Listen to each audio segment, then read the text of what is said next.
आप बताइए भगवान राम 4 ही भाई क्यों थे, 3 या 5 क्यों नहीं? और अगर 4 भाई थे तो लक्ष्मण ही क्यों राम के साथ जाएंगे वन में, और भरत ही खड़ाऊ रख के शासन क्यों करेंगे, और शत्रुघ्न ही अयोध्या में क्यों रहेंगे?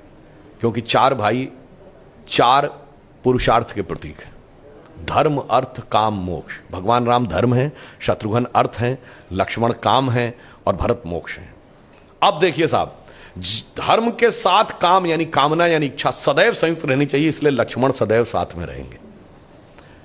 भरत मोक्ष के प्रतीक हैं तो खड़ाऊ रख के यानी धर्म के किसी प्रतीक को रख के तपस्या करेंगे, मोक्ष प्राप्त होगा। और शत्रुघ्न अर्थ के प्रतीक हैं तो इसलिए वो राजधानी में ही रहेंगे, अर्थ कभी छोड़ के नहीं जा सकता। इसीलिए आप देखिए कहा तो जाता राम लक्ष्मण की जोड़ी, मगर तुलसी बाबा ने लिखा हनुमान चालीसा में कि रघुपति कीनी बहुत बड़ाई, तुम मम प्रिय भरत ही संभाई। क्यों?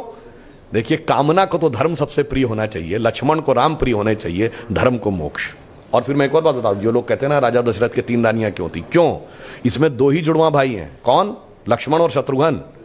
एक कामना एक अर्थ यानी इच्छा और पूर्ति, तो जुड़वा भाई हैं। और 3 क्यों जो होना जरूरी था? ये चारों चीजें एक ही स्रोत से नहीं आ सकती। धर्म सतोगुण से आएगा तो कौशल्या जी सतोगुण का प्रतीक हैं तो राम की मां है।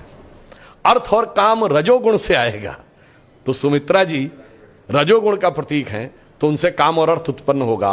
और केकई तमोगुण की प्रतीक है, मोक्ष प्राप्त करने के लिए तमोगुण के पार जाना पड़ेगा।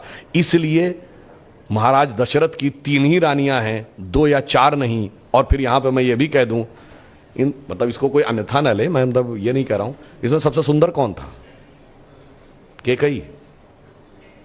तमोगुण सबसे आकर्षक होता है और अक्सर उसी के पीछे बहुत सारी अनिष्ट की